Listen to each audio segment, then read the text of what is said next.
ഇന്ന് നമുക്ക് നല്ലൊരു കിടിലൻ ചമ്മന്തി ഉണ്ടാക്കിയാലോ. ചമ്മന്തിയൊക്കെ ഇപ്പോൾ എല്ലാവരും ഉണ്ടാക്കുമായിരിക്കും, പക്ഷേ നിങ്ങൾ ഈ രീതിയിൽ ഉണ്ടാക്കിയില്ലെങ്കിൽ ഒന്ന് ഉണ്ടാക്കി നോക്കണം കേട്ടോ. നല്ലൊരു ടേസ്റ്റാണ്. നമ്മളിതിലേക്ക് തേങ്ങയൊന്നും ചേർത്തിട്ടില്ല, അല്ലാതെ തന്നെ നല്ല ടേസ്റ്റാണ്. കാണുമ്പോൾ തന്നെ അറിയില്ല നിങ്ങൾക്ക്, നല്ലൊരു ഫ്ലേവറാണ് കേട്ടോ ഇതിന്. ഇത് ചോറിൻ്റെ കൂടെയും കഴിക്കാൻ പറ്റും, അപ്പത്തിൻ്റെ കൂടെയും ഇഡ്ഡലിൻ്റെ കൂടെയും ദോശൻ്റെ കൂടെയും ചപ്പാത്തിൻ്റെ കൂടെ ഒക്കെ കഴിക്കാൻ പറ്റുന്ന നല്ലൊരു കിടിലൻ കോമ്പിനേഷനാണ്. അപ്പോൾ ഇതിൻ്റെ ഒന്നും മിസ്സാകാതിരിക്കാൻ വേണ്ടി നിങ്ങൾ വീഡിയോ മുഴുവനായിട്ട് സ്കിപ്പ് ചെയ്യാതെ ഒന്ന് കാണുക. വീഡിയോ ഇഷ്ടമായ ലൈക്ക് ചെയ്യാനൊന്നും മറന്നു പോയത്. പിന്നെ നമ്മളിന്ന് ഉണ്ടാക്കിയിരിക്കണം അപ്പം, ദോശ അരി ഉഴുന്നോ ഗോതമ്പാവോ മൈദമാവോ ഒന്നും ചേർത്താണ്ട് ഒരു 5 മിനിറ്റ് ഉണ്ടെങ്കിൽ ഉണ്ടാക്കിയെടുക്കാൻ പറ്റിയ നല്ലൊരു കിടിലൻ ബ്രേക്ക്ഫാസ്റ്റാണ് ഇട്ടത്. ഏത് നേരത്ത് വേണമെങ്കിലും കഴിക്കുകയും ചെയ്യാം. അപ്പോൾ ഞാനൊരു ചട്ടി അടുപ്പിൽ വെച്ചിട്ടുണ്ട്. ചട്ടി നന്നായി ചൂടായതിന് ശേഷം ഞാൻ അതിലേക്ക് എണ്ണ ഒഴിച്ച് കൊടുക്കുന്നുണ്ട്. നിങ്ങൾക്ക് വെളിച്ചെണ്ണ ഓയിലോ ഏത് വേണമെങ്കിലും ഒഴിക്കാം കേട്ടോ. പിന്നെ അതിലേക്ക് 2 മീഡിയം സൈസ് ഉള്ളി എടുത്തിട്ട് അത് കനല്ലാതെ അരിഞ്ഞിട്ട് ഇട്ട് കൊടുക്കുക. കനല്ലാതെ അരിഞ്ഞിട്ടുണ്ട് പറഞ്ഞാൽ പെട്ടെന്ന് തന്നെ അതൊന്ന് വെന്ത് കിട്ടും. അപ്പോൾ ഉള്ളി ഇട്ട് നന്നായിട്ടൊന്ന് വഴറ്റി ഉള്ളിയൊക്കെ ഒന്ന് വഴന്ന് വന്നിട്ടുണ്ട്. ഈ സമയത്ത് നമുക്ക് ഇതിലേക്ക് ആവശ്യമായിട്ടുള്ള എരിവിന് ആവശ്യമായിട്ടുള്ള മുളക് ഇട്ട് കൊടുക്കുന്നുണ്ട്. ഞാനൊരു 5 വറ്റൽ മുളക് ഇട്ട് കൊടുക്കുന്നുണ്ട്. എരിവുള്ള മുളക് തന്നെയാണ് കേട്ടോ. നിങ്ങൾ മുളക് എടുക്കുമ്പോൾ നിങ്ങളുടെ എരിവിനനുസരിച്ചിട്ട് ഇട്ട് കൊടുക്കുക. അതവിടെ കടന്ന് ഒന്ന് ചെറിയ തീയിലിട്ട് വെച്ചിട്ടുണ്ട് ഞാൻ. അപ്പോൾ നമുക്ക് ഇതിലേക്ക് വേണ്ട തക്കാളി ഒന്ന് മുറിച്ചെടുക്കുക. 2 മീഡിയം സൈസ് തക്കാളി ഞാൻ ചെറുതാക്കി മുറിച്ചിട്ടാണ് എടുത്തിരിക്കുന്നത്. അപ്പോൾ തക്കാളി ഇട്ടതിന് ശേഷം നന്നായിട്ടൊന്ന് വഴറ്റി കൊടുക്കുക. പെട്ടെന്ന് വഴന്ന് കിട്ടാൻ വേണ്ടിയിട്ട് നമുക്ക് കുറച്ച് അതിലേക്ക് ഉപ്പിട്ട് കൊടുക്കുക. ഉപ്പിട്ടിട്ടുണ്ട് പറഞ്ഞാൽ പെട്ടെന്ന് നമ്മുടെ തക്കാളിയൊക്കെ ഒന്ന് വഴന്ന് വെന്ത് കിട്ടും കേട്ടോ.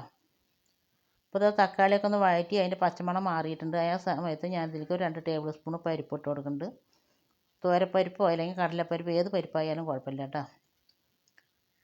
പരിപ്പ് ഇട്ട് കൊടുത്തതിന് ശേഷം നന്നായിട്ട് 2-3 മിനിറ്റ് ഒന്ന് വഴറ്റി കൊടുക്കുക. നന്നായിട്ട് വഴന്നതിന് ശേഷം ഞാനിതിലേക്ക് കുറച്ച് പുളി ഇട്ട് കൊടുക്കുന്നുണ്ട്. നമുക്ക് ചോറിനും കൂട്ടി കഴിക്കാനും പലഹാരത്തിന് പുളി ഇട്ടിട്ടുള്ള ചമ്മന്തി കൂട്ടി കഴിക്കുമ്പോൾ നല്ലൊരു ടേസ്റ്റാണ്. ചോറിന് കൂട്ടി കഴിക്കാനും അടിപൊളി ടേസ്റ്റാണ്. ഈ ഒരു ചമ്മന്തി മാത്രം ചോറിൽ കൂട്ടി കുഴച്ച് കഴിക്കാനും നല്ല ടേസ്റ്റാണ് കേട്ടോ. ഒന്നും ഉണ്ടാക്കാത്തവരൊക്കെ ഒന്ന് ഉണ്ടാക്കി നോക്കി.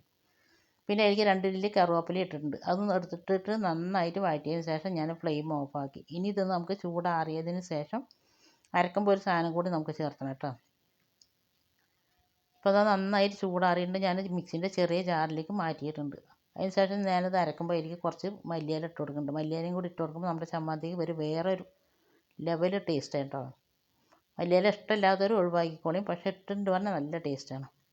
അതിന് ശേഷം നല്ല ഫൈനായിട്ട് ഞാൻ അരച്ചെടുത്തിട്ടുണ്ട്. ഞാൻ ഇതിലേക്ക് വെള്ളമൊന്നും കൂട്ടിയിട്ടില്ല, വെള്ളം കൂട്ടാണ്ടാണ് അരച്ചെടുത്തിരിക്കുന്നത്.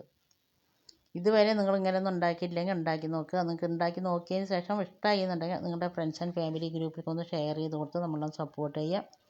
ഉണ്ടാക്കി നോക്കിയതിന് ശേഷം നിങ്ങളുടെ ഫീഡ്ബാക്ക് എന്തായാലും താഴെ കമൻറ്റ് ബോക്സിൽ അറിയിപ്പിക്കാനും മറന്നു പോയത് കേട്ടോ.